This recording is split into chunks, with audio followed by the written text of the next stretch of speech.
Jeudi 10 août 2023, chers téléspectateurs, c'est toujours un plaisir de vous retrouver dans cette nouvelle édition. Tout de suite, à la une de l'actualité de ce jour, le stade El Djeco plus Stadium Bypass répond à toutes les exigences pour recevoir des compétitions internationales lors des prochains Jeux des îles. Après le stade, la tribune centrale qui peut recevoir jusqu'à 4750 spectateurs est également achevée. Le président de la République malagasy, Andry Rajoelina, est venu l'inaugurer ce matin. Il a affirmé que ce stade arrive au moment opportun pour accueillir les Jeux des îles et que l'entraide et la solidarité sont importantes à l'organisation de cette compétition pour la préservation de l'honneur malagasy. Judy Galrangianirin sur les images de Ant Ratajaipe. L'El Djeco plus Stadium Bypass figure parmi les infrastructures qui recevront les compétitions de football lors des Jeux des îles de l'océan Indien. La nouvelle tribune de ce stade, qui a été inaugurée aujourd'hui par le président de la République, Andry Rajoelina, peut accueillir jusqu'à 4750 spectateurs. Ce stade répond à toutes les normes de sécurité et en fait un stade reconnu par les normes internationales pour accueillir des grandes compétitions comme les Jeux des îles. Les jeunes sont les principaux bénéficiaires de telles infrastructures. Par ailleurs, l'El Djeco plus Stadium arrive au moment opportun pour accueillir les Jeux des îles et l'entraide et la solidarité sont donc nécessaires à l'organisation de cette compétition, a affirmé le président de la République, Andry Rajoelina, durant la cérémonie d'inauguration de ce stade. Mis à part les vestiaires et l'auditorium, cette tribune centrale dispose également d'une salle de projection qui permet aux joueurs de visionner différents événements et de s'enquérir des stratégies de chaque match. Parallèlement à cette inauguration, le coup d'envoi de la Coupe du Président 2023 a également été donné ce jour au stade de l'El Djeco plus Bypass. Ensuite, les fans du football malagasy recommencent à revivre les matchs provinciaux désormais. En effet, les 6 provinces participant à la Coupe du Président 2023 s'affronteront dans la capitale, notamment sur le terrain d'El Djeco plus Bypass. Les 6 provinces de Madagascar qui participent à cette Coupe du Président seront réparties dans 2 groupes.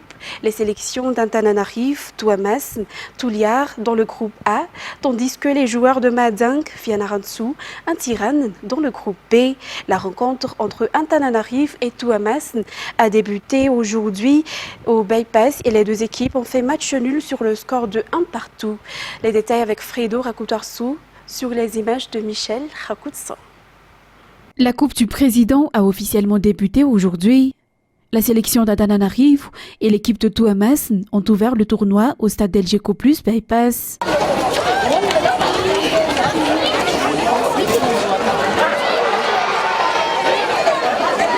Le match a été serré et les 2 parties ont fait match nul sur le score de 1-1. Le but marqué par Armando à la 57e minute a ouvert le score pour Antananarivo, tandis que Angelo, joueur de l'équipe de Tuamasin, a égalisé le score durant la 2e mi-temps.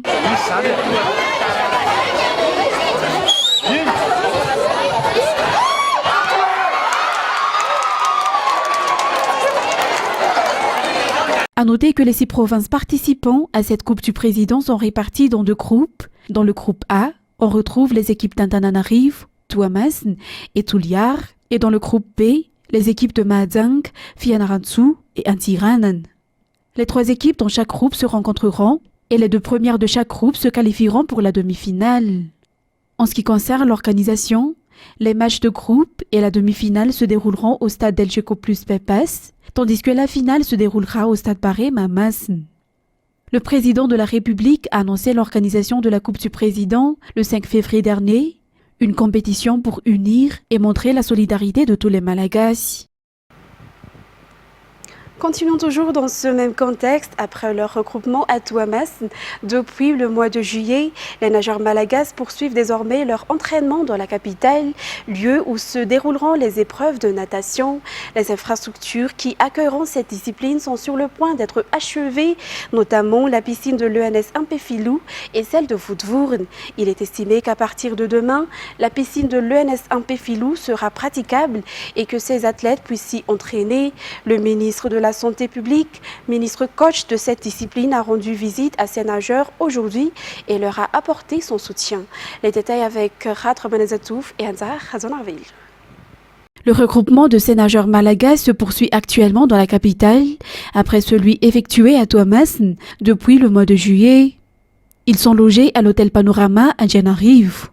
Le gouvernement, à travers les ministres Koch, le ministre de la Santé publique et la ministre de la Justice, assiste pleinement la fédération dans la préparation des nageurs.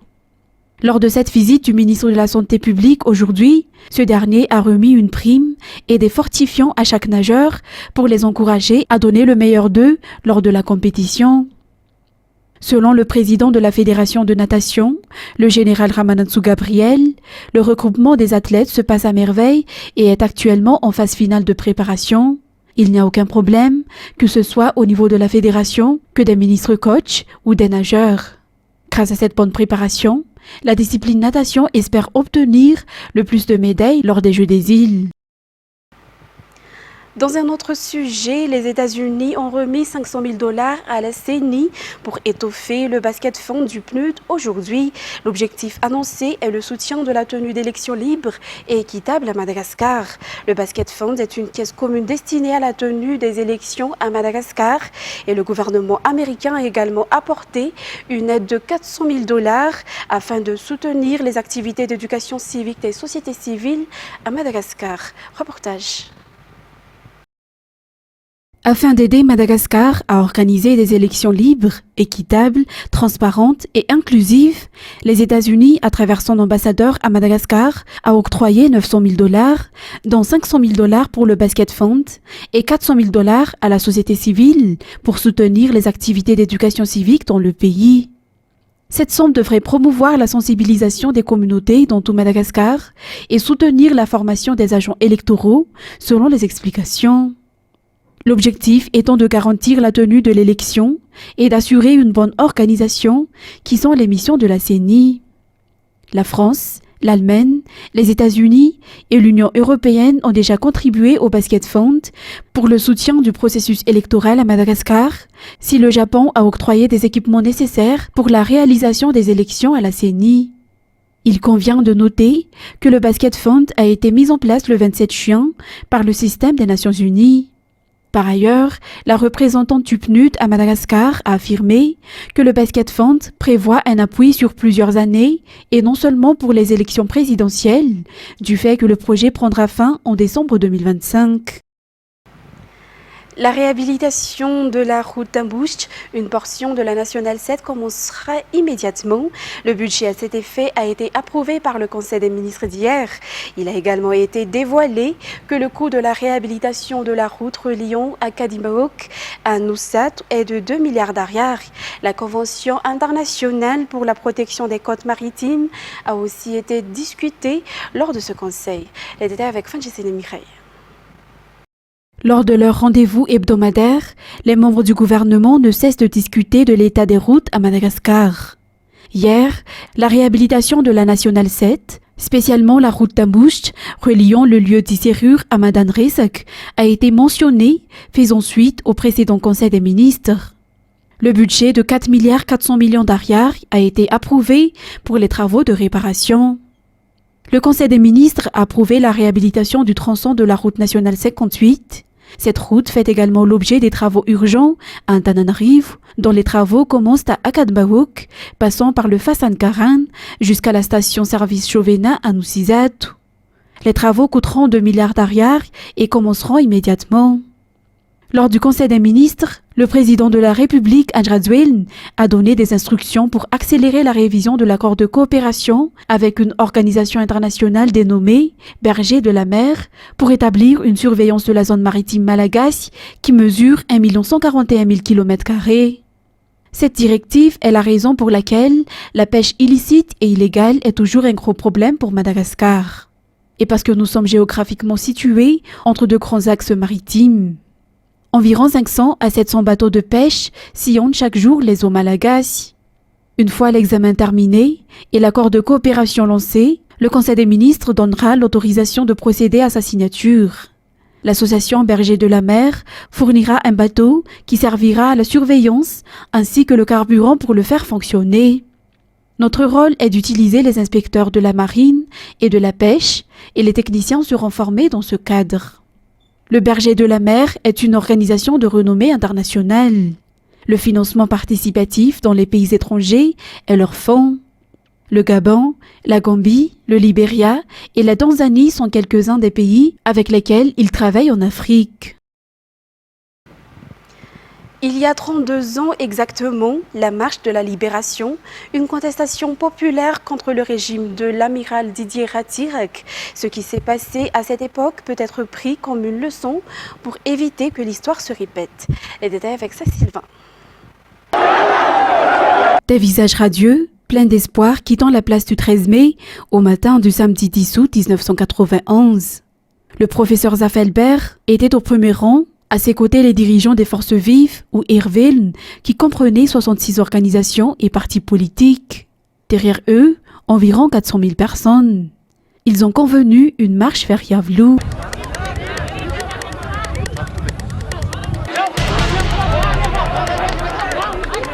L'objectif était de remettre en main propre la revendication populaire dans la destitution du président en exercice à l'époque, l'amiral Didier Ratirek, mais aussi le changement de la Constitution et le passage à la Troisième République.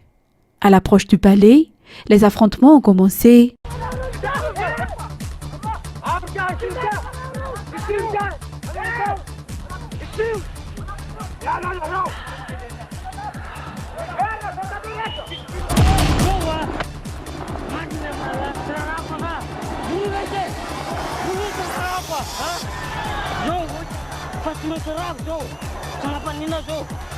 Quelques instants après, des coups de feu ont éclaté et la confusion s'est ensuivie.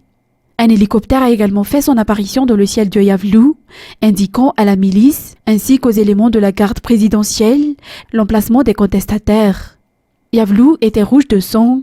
Selon les statistiques de la morgue de l'hôpital, quelques heures après la marche de libération, plus de 30 personnes sont mortes. Pas moins de 50 ont été blessées et les journaux ont publié que des personnes avaient été portées disparues pendant l'action.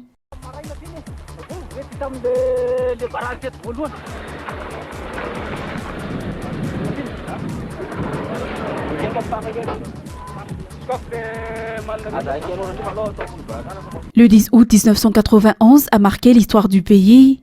À chaque commémoration, on s'est dit qu'on ne veut pas que l'histoire se répète. Les troubles n'emmèneront rien de bien pour le pays. Chaque politicien devrait penser à l'avenir du pays et la lutte commune devrait être de sortir le pays de la pauvreté. Ce gouvernement a lancé cette lutte à travers les Véligrans et cela se traduit à travers ses réalisations. Le calendrier de l'opération Coup de poing a été respecté concernant l'enlèvement des ordures qui s'amoncellent dans toute la capitale, a déclaré aujourd'hui le ministre de l'Eau, de l'Assainissement et de l'Hygiène lors de sa visite inopinée à Mbulkanjen. Le but de cette opération est d'apporter le soutien du gouvernement à la commune urbaine d'Antananarivo dans le ramassage de ces ordures qui se sont entassées. Les détails avec Mervulat Sferen sur les images de Sech Andjianassi. Cela fait 6 jours que l'opération Coup de poing pour le ramassage des ordures dans la capitale a commencé. Une initiative de l'État pour aider la commune urbaine d'Antananarivo et la SMA à enlever les ordures qui s'amoncellent. En moins d'une semaine, 27 et 49 bacs à ordures ont été complètement débarrassés de leurs déchets. Celle qui se trouve à Mbulkanjen est l'une de ces lieux où le ministre de l'Eau, de l'Assainissement et de l'Hygiène a effectué une visite inopinée cet après-midi. Ce ministre a appelé et encouragé les habitants d'Antananarivo à se donner la main, notamment maintenant que Madagascar accueille de nombreux étrangers et d'invités lors des Jeux des îles. Chacun a le devoir de maintenir la propreté et cette opération est d'ailleurs menée dans le but de nettoyer la capitale en vue des Jeux des îles de l'océan Indien qui se déroulera dans la capitale à partir du 24 août. Dans le cadre de cette opération, les régions Analamang, Itas, Punglav et Vaknakaraj mettent également à disposition des camions-bennes pour ramasser les déchets. Place maintenant aux actualités internationales. Le candidat à la présidentielle en Équateur, Fernando Villavicencio, deuxième dans les sondages, a été assassiné par balle à la fin d'un meeting électoral mercredi soir à Quito, a annoncé le président équatorien. France 24. C'est ici, à la sortie de son meeting électoral, que Fernando Villavicencio a été assassiné. Selon des témoins, un homme aurait tiré sur lui à plusieurs reprises. Transporté immédiatement à l'hôpital, le candidat à la présidentielle équatorienne a finalement succombé à ses blessures. Dans son dernier discours, il parlait de la lutte contre le crime organisé, l'un de ses thèmes de campagne. Soit les mafieux triomphent et reviennent, soit le bon peuple, les démocrates, les gens courageux gagnent la bataille et la patrie en sort vainqueur. Cet ancien journaliste avait fait état de menaces contre lui et son équipe de campagne la semaine dernière. Il pointait du doigt le chef d'une bande criminelle liée au narcotrafic, actuellement en prison. Son assassinat choque tout le pays. Le président équatorien a convoqué en urgence une réunion avec les hauts responsables de la sécurité. Indigné et choqué par l'assassinat du candidat présidentiel Fernando Villavicencio. Pour sa mémoire et pour son combat, je vous assure que ce crime ne restera pas impuni. Le crime organisé est allé trop loin, mais le poids de la justice s'abattra sur lui. Le tireur présumé a été tué. Ses motivations restent inconnues pour le moment. Depuis plusieurs années, l'Équateur est confronté à une vague de violence liée au trafic de drogue. Au mois de juillet, le maire de la 3e ville du pays avait été assassiné. Le bilan des incendies dans l'archipel américain de Hawaï s'est aggravé à au moins 36 morts, ont annoncé dans un communiqué les autorités de l'île principalement touchée. France 24. S'il reste quelqu'un ici, il faut évacuer. Une course de bateau en bateau pour lancer une dernière alerte. Quelques minutes plus tard, ce marin échappe de peu aux flammes qui encerclent la ville de Lahaina. J'étais le dernier sur le quai lorsque le feu est arrivé et a commencé à tout emporter. J'ai alors couru aussi vite que j'ai pu vers la plage en essayant d'aider tous ceux qui restaient. Mercredi, une boule de feu embrase cette rue de Lahaina sur l'île de Maui, à Hawaï. Les incendies ont fait plusieurs victimes dans cette ville de près de 12 000 habitants. Les gardes-côtes ont dû porter secours à des habitants qui s'étaient jetés à l'eau pour échapper aux flammes. Les opérations de recherche et de sauvetage se poursuivent. De nombreuses habitations, entreprises et structures ont été brûlées. Beaucoup d'entre elles ont été réduites en cendres. Alimentés par les vents de l'ouragan Dora, à plusieurs centaines de kilomètres au sud de l'archipel d'Hawaï, les incendies progressent aussi en raison de la sécheresse. La végétation est sèche, c'est à ce moment-là qu'il y a une étincelle. Il est plus facile pour cette végétation de s'enflammer et pour l'incendie de se propager. Dans de nombreuses régions du monde, le changement climatique accroît la sécheresse parce que les températures sont plus élevées et dans certains cas parce que les régimes de précipitation changent. Plusieurs centres d'hébergement ont été ouverts pour accueillir les quelques 4000 personnes déplacées. Le président Joe Biden a annoncé déployer l'armée pour aider aux opérations de lutte contre les incendies et aux évacuations.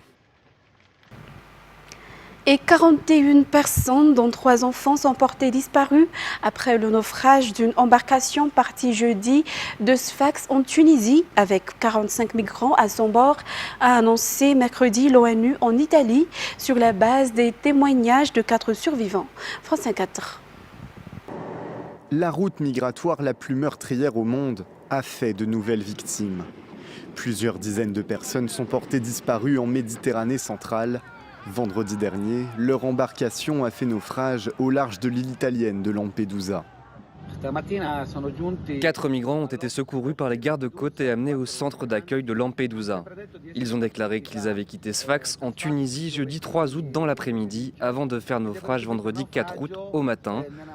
Selon eux, le bateau transportait 45 personnes, dont 3 enfants. Les 4 survivants sont arrivés à Lampedusa mercredi.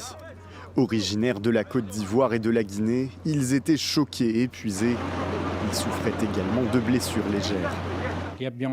Leur état clinique était plutôt bon, ils n'avaient que quelques coupures. Mais ce qui nous a frappés, c'est le récit de ce qu'ils ont vécu. Ils sont tombés sur un premier bateau qui les a ignorés. 1 heure plus tard, ils ont été repérés par un hélicoptère. Et encore 1 heure après, ils ont été récupérés par un navire marchand. Les autorités italiennes et tunisiennes ont annoncé l'ouverture d'une enquête.